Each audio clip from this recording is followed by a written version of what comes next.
This is not the video I was originally making this week. I had fully scripted a video for ideas for DLC for Tears of the Kingdom and just realized that this feels more pressing. So subscribe and ring the bell if you want to make sure to see that video as soon as it goes up. Or join on Patreon if you want to see it early. Probably very early because the script is done. So let's get into it. All signs are pointing to Nintendo, after the constant and record-breaking success of their Nintendo Switch era, finally setting their sights on their next piece of hardware, and with it, the next chapter in their story. But after the insane hardware and software sales and IP growth throughout the Switch era, there is the possibility that the next hardware doesn't carry that legacy forward quite in the way that we'd hope, but rather that they draw a line in the sand and hope that you and I and the rest of the Switch audience, casual and hardcore alike, would jump across, potentially leaving this behind. Better said, will Nintendo let you play your Switch games on their next system, or will we be starting completely from scratch? Let's talk about it. The term is backwards compatibility, meaning that while you can't play the new game on the old system, the new system would play both the new and old games. On the off chance that this might be your first time going through a console generation transition, practically this is what that means. I've got currently 125 hours in Tears of the Kingdom, which is a Nintendo Switch game. Let's say in September of 2024, Nintendo releases what we'll currently call the Nintendo Switch 2. Even if it's not called that, Super Nintendo Switch, whatever. I know for sure I will buy that system. But say I'm still playing Tears of the Kingdom even then, at which point I've got, 400 hours in it. I don't know, maybe it's that DLC from the other video. When I have the new system and whatever games it releases with, my preference would be that I could continue playing Tears of the Kingdom on the Switch 2. Maybe it runs a bit better or looks just a tad better, just because the hardware is stronger or the screen is a higher resolution. That would be backwards compatibility. Just like when you upgrade from an iPhone 12 to an iPhone 14 and all of your same apps still work. There it is, backwards compatibility. Now, it seems like this should be a super simple conversation, especially when considering the example I just gave. But it's not. There's a lot of factors. I think all of this is really interesting and worth being aware of so that you're not surprised or too disappointed if the worst should happen.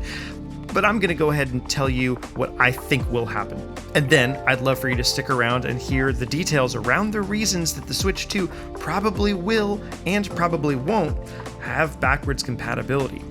So, my honest guess, please watch the rest of the video, is that, the Switch 2 will be able to play Switch games. There's a good few reasons that we'll talk about why that's still an uphill battle, and I am only barely on that side of the fence. But I think that's what will happen. But I'm also prepared for the worst. Okay, let's rip off the Band-Aid with the reasons why it might not happen. There's a few, and some of them are kind of gross. This first one isn't gross though, it's just a reality. The Nintendo Switch has an eShop store where games can be purchased and downloaded digitally, or you can buy codes at a brick and mortar store and redeem them to download the game. But of course, there is also still a thriving physical media market for the Switch. Anyone from collectors to casual fans who want to pick up a game in the store, to people buying games as a gift, or even folks who want to be able to resell the game after they're done with it. Lots of people buy physical games, especially on the Switch. And the games each come on a cartridge. Now, Nintendo has done game cartridges plenty of times before. Their only consoles to not have done them were the GameCube, the Wii, and the Wii U. And never once were the cartridges from one console to the next the same. I'm sure this is a question of optimization, of improving technology, maybe cutting costs, and of making sure that you don't put your N64 cartridge in an NES and then, yell at customer service like, why doesn't this work? But needless to say, the cartridges will probably change. And granted, all of their handhelds, each with cartridges, have been backwards compatible, with the exception of the Switch, of course. And we'll get to that aspect in a little bit, but putting that aside for now, in the form factor of whatever the Switch 2 ends up looking like, is it possible to have a cartridge slot for a new physical format and also accommodate Switch games? Whether that's a slot that reads both in some way or two different slots. I don't know the answer to this, but I could absolutely see it being a roadblock, especially if they want to keep costs down, and adding backwards compatibility here would cost them, say, $25 per console. I don't know. Is that a cost they want to pass down to the consumer or solve themselves? But let's say that's either a problem they could solve or just not that big of a problem at all. The next question is, could Switch games even be run natively on the console at all? Seems like a silly question. The Switch 2 would be stronger, so of course it can run Switch games. And I honestly would have thought so too, and can't speak to the technical side of this with too much confidence, but MVG made a great video that goes into these complications that you can check out for more details. For our purposes here, let's take the example of the PS3. It's 2 generations old, but its games still can't be run natively on the PS5. Not because the PS5 isn't strong enough, but because it's such a different architecture and hardware that it complicates it all. Nintendo even solved this problem in the past in an interesting way.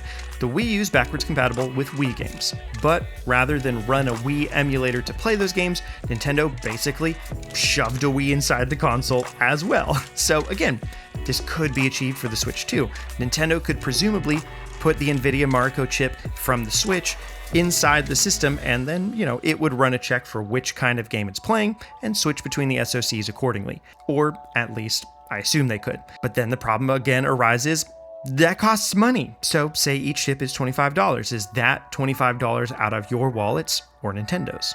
So neither of those two issues with backwards compatibility are gross, like I mentioned. They're just par for the course of innovating in the hardware space and having to contend with what you created before. These next two would be real reasons that could happen and are either gross or maybe misinformed at best.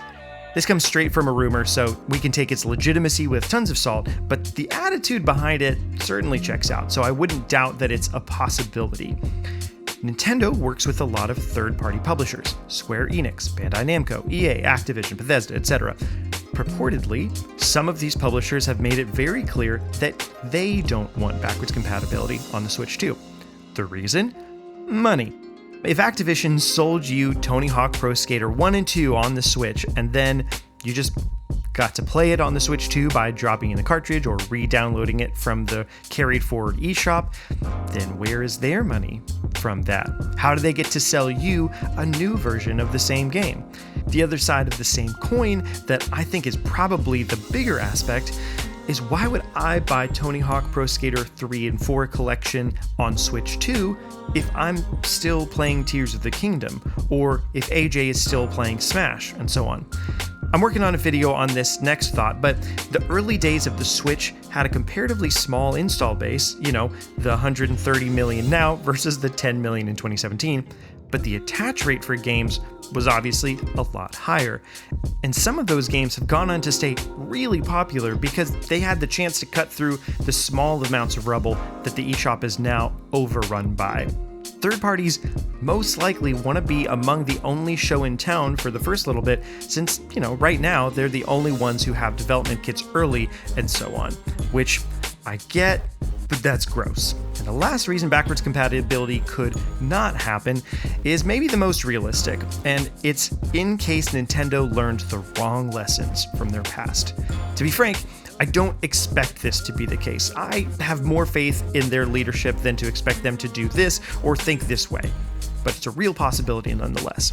Nintendo's president, Furukawa, has said on many occasions how carefully and cautiously he's considering Nintendo's position even throughout their success. And this is a great thing by and large. Most of these gaming companies have had a history of arrogance in the generation following a huge success, and this has often been their downfall. Sony's PlayStation 2 is the best-selling home console. The PlayStation 3 launch was a nightmare. Because the PlayStation 3 debacle, its competitor, Xbox 360, did great, and then the Xbox One had a terrible opening. Nintendo's DS sales were huge, then the 3DS was overpriced, the Wii sales were enormous, and the Wii U had no real identity and was a commercial failure. But now, the Nintendo Switch has been tremendously successful, and this is one of their first consoles in the longest time to have not had backwards compatibility, mostly because It really just couldn't. You can't play a disc on a Switch, so the Wii U's out, and the 3DS has 3D and 2 screens, so games have to be completely reworked to make sense on it. The Switch was starting from scratch, and has sold so incredibly well that what if they take away the lesson that starting from scratch is part of the key to success? And on the flip side, the Wii U had backwards compatibility with their best-selling home console at the time, the Wii, and that didn't go well, so, backwards compatibility is bad and all. All those lessons and reasons would be more ignorant than gross, I think. But there is also a possibility that they learned the lesson that porting deluxe ports of Wii U games made them a lot of money and filled a lot of release gaps and seemed to make people, pretty happy. So they could cut backwards compatibility so that all Switch games are now available to do with what they will. So let's take inventory so far. Based on these thoughts alone, the narrative behind the scenes in Nintendo leaning towards no backwards compatibility on the Switch 2 could look like this. To achieve backwards compatibility, it'll cost us $50 more per console. That would mean we'd increase the price and consumers would be less likely to pay, assuming those hardware solutions are even feasible at all. Furthermore, our business partners don't want us to do it, and we need to stay in their good graces. On top of that, the last time we did backwards compatibility, it didn't work out so great for our home console or handheld, but this time when we didn't do it for the Switch, it worked out great. And plus, it would be really nice to sell Breath of the Wild DX next year. That is legitimately possible. It's probably not all those things, and there may be some things that I'm not even considering, but if the time comes and backwards compatibility isn't on the Switch 2, it's probably several of those with a strong emphasis on one, and we'll never know which. But then there's the other stuff, and to me, this paints a very hopeful picture, and one that feels just a little more realistic. Let's start with the hardware stuff, since that's where we started before. Yes, there will almost definitely be a new cartridge format for the next system. Also, I'm positive that they will still have physical games, at least for this generation. But is that a hard stop problem? I don't think so. First of all, every Nintendo handheld has gotten around this issue in the past, even with cartridges holding more and more data each time. So the two options seem to be either to have 2 cartridge slots, which is what the initial DS's did with the Game Boy Advance slot, or what I think is more likely, which is that they have their hardware developers find a good solution to where Switch games can work on Switch 2 within the same slot as Switch 2 games, and just not the other way around. They could go with the 3DS and DS approach, where the cartridges fit the same slot, but a 3DS cartridge just won't work on a DS, even if it fits. Or the Game Boy line approach. With these, each new system would change the format just enough that the old cartridges would fit in the new console, but the new cartridges just wouldn't fit in the old one. So like the new bump added on Game Boy Color games, or the shorter design from the GBA games. I think either could work, and it's just up to Nintendo to figure out which to do. Next, the software side. And this may be a legitimate problem, I'm not sure. I can't speak to the technical end of the software, but I think there are business decisions that drive this and will inform what has to be figured out on the software end, even if it's complicated. Namely, Nintendo has shared on several of their financial updates that they intend for their Nintendo account system, and with it, Nintendo Switch Online, to begin on the Nintendo Switch and carry forward into their future, specifically on their next system. I could be reading into it, but to me, this is somewhat part and parcel with overall software carrying forward. If my Nintendo account begins on the Switch, and the only thing that carries forward is my username, association with that account, and therefore the fact that I, am allowed to use Nintendo Switch Online, that doesn't feel worthy of a slide. What the slide certainly implies to me, since the target audience is their investors, is that the audience that we're cultivating on the Switch will set a baseline as we continue courting them into the future. If your take is different than mine, that's totally reasonable. Let me know in the comments. But I think this reads, at least partly, as backwards compatibility, and would be disingenuous if that's not what they intended by it. Similarly, to talk about that third-party aspect, yes, I can completely envision third parties being upset that they're not the only ones in the party for the Switch 2, assuming you can also buy Switch games on it and carry them forward. But this is now the industry standard. And sure, Nintendo doesn't always abide by that, but I think where they usually stray from that path is stuff like achievements and native voice chat and, those kinds of features. But not only is backwards compatibility an industry standard for gaming consoles like the PlayStation 5 and Xbox Series consoles, but even beyond that into technology as a whole. If you upgraded from an iPhone 12 to 14, like we said, there's absolutely no world in which your new phone says, "I'm sorry, your old apps were cool, but those ones will stay on that phone, and you can get some new ones if you want over here." And it's been made abundantly clear that Nintendo is interested in the way that Apple does their kind of iteration and would like to lean into the same. So not only is this a feat to their fire to do it from a business competitive sense, but also they probably just want to for those reasons. And to curb the shovelware issue on the new console, you could easily just have a storefront for Switch 2 games and another for Switch games. Then everyone who wants a Switch 2 but is still playing Switch games can buy one and keep plugging along until the Switch 2 game that they want comes out. Not to mention how games themselves transition across this gap. The 3DS and Switch transition was painful. There were 2 years that the 3DS was still getting new games after the Switch came out, and it was hard seeing those games released to frustrated fans who were excited about the shiny new thing and didn't want the first half of a Nintendo Direct to be focused on sub-HD ports of Wii games on a dying console. Backwards compatibility can lead to a slow but really efficient cross-generation. I will buy a Switch 2 within the launch window, ideally on day one, and if there are Switch games that keep coming out for the next 2 years alongside a handful of Switch 2 exclusive games, then I would buy both on my Switch 2 and enjoy the better performance of those as well as enjoy the new Switch games on the same system. And for someone who doesn't get a Switch 2 right away, they can keep buying Switch games until they can't anymore, at which point they can do the same transition as me, but a couple years later. Not having backwards compatibility means segregating these two groups and making audiences and developers and publishers decide which install base to develop to. And that feels like a recipe for disaster, because we've seen it, and it was. Now to speak to our last negative point and whether the wrong lessons were learned. Is Nintendo coming out of the Switch era overconfident, cocky even? My money is on no. I think they're probably really excited about the new hardware, about new games, about the new opportunities even outside of the gaming space, like with movies and stuff. But I think they're terrified that their best efforts could be in vain if they take just enough missteps. They're terrified of a Wii U, following success with a failure. The quotes from Furukawa talking about how careful he is going forward seem to reinforce that to me. And if they're feeling nervous about that transition, they need all the good PR and goodwill they can get. That might feel overly simplistic to say, but they do not want a repeat of the last time.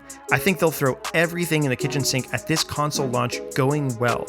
The infamous parts from the lead up to the PS3 and Xbox One were not about the consoles themselves, but about how expensive the PS3 was, and about the always online nature of the Xbox One, and also how expensive it was.